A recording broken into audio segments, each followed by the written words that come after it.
વડોદરામાં વાઇબ્રન્ટ ગુજરાત પ્રાદેશિક કોન્ફરન્સ અંતર્ગત એરફોર્સ સ્ટેશન ખાતે ભારતીય વાયુસેના દ્વારા ઇન્ડસ્ટ્રી આઉટરીચ 2026 કાર્યક્રમનું આયોજન કરવામાં આવ્યું હતું. કાર્યક્રમમાં સંરક્ષણ ક્ષેત્રની સરકારી અને ખાનગી કંપની, સ્ટાર્ટઅપ્સ, એમએસએમઈ તેમજ સંશોધન સંસ્થાઓના 200થી વધુ પ્રતિનિધિઓ ઉપસ્થિત રહ્યા હતા, જેમાં ભારતીય વાયુસેનાએ ઉદ્યોગોને ભવિષ્યની ઓપરેશનલ જરૂરિયાતો અંગે માહિતી આપી અને સંયુક્ત સંશોધન તથા નવીનતા માટે સહયોગ વધારવા અપીલ કરી હતી. આ કાર્યક્રમનો હેતુ વાયુસેનાની ભવિષ્યની જરૂરિયાતોને સ્વદેશી ટેકનોલોજી સાથે જોડવાનો અને સંરક્ષણ ક્ષેત્રમાં જાહેર ખાનગી ભાગીદારીને મજબૂત બનાવવાનો છે.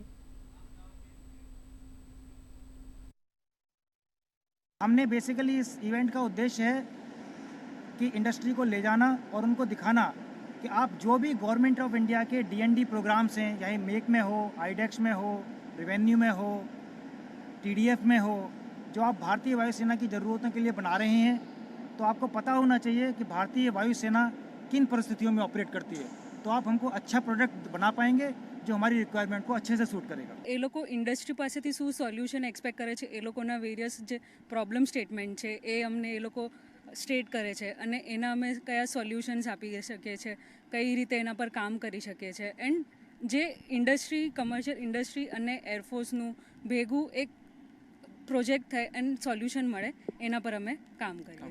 प्रधानमंत्री और सारे जो इंडस्ट्रीज़ हैं उन्होंने ही आगे बढ़वाया है. तो जैसे भी है मेक इन इंडिया, मतलब मैं 10 साल बाहर काम करके आया हूँ, पर जो संतुष्टि यहाँ मिलती है देश में अपने काम करने में और इंस्ट्रूमेंट बनाकर, और ये आप आर्म फोर्सेस को देखिए, इनकी वजह से हमें गर्व आता है. पर इनके फीडबैक से हम आगे बढ़ते हैं और कुछ नहीं.